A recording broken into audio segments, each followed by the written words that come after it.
Halloween Ends, 2022, Summation.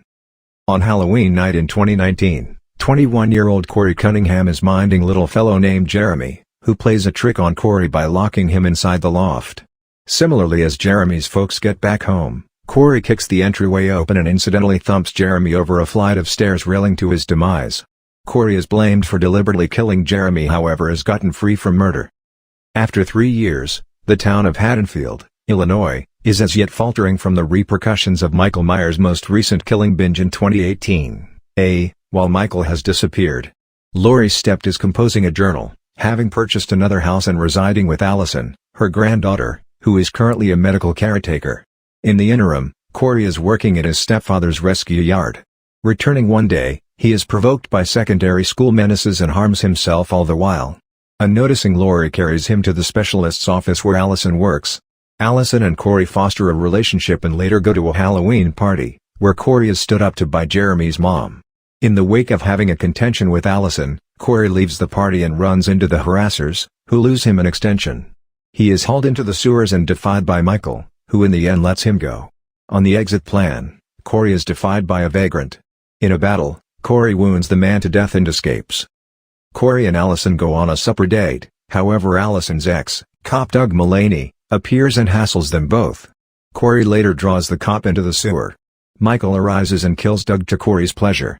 Allison is ignored for an advancement at work, for an individual medical caretaker who is having an unsanctioned romance with the specialist. Corey then, at that point, kills the specialist at his home while the medical caretaker is killed by Michael. An accidental Allison plans to leave Haddonfield with a relentless Corey on account of the past injury, while Laurie turns out to be progressively dubious of Corey. In the wake of finding him resting in the spot Jeremy kicked the bucket, Laurie offers to help him depending on the prerequisite that he reduces most, if not all, connection with Allison. Corey answers by faulting her for the occasions that have happened in Haddonfield and says in the event that he can't have Allison, nobody will. On October 31st, Corey gets back to the sewers and effectively battles Michael for his veil.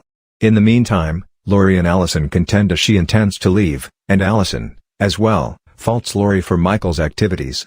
That evening, Corey sets out of control, killing the harassers in the wake of baiting them to the rescue yard and coincidentally killing his stepfather. He then, at that point, proceeds to kill his mom, as well as a DJ at a nearby radio broadcast, who had provoked him before. At the Stept house, Laurie artificial endeavors self-destruction to draw Corey to her, whom she kills the steps. Corey then, at that point, cuts himself in the neck to approach Laurie for his passing before the showing up Allison. Michael out of nowhere shows up and kills Corey.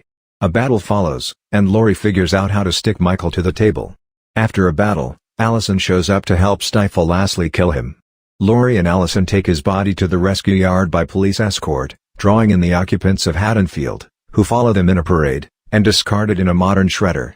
In the following days, Allison and Laurie accommodate, and Allison leaves Haddonfield while Laurie completes her journal and rediscovers her sentiment with Delegate Hawkins.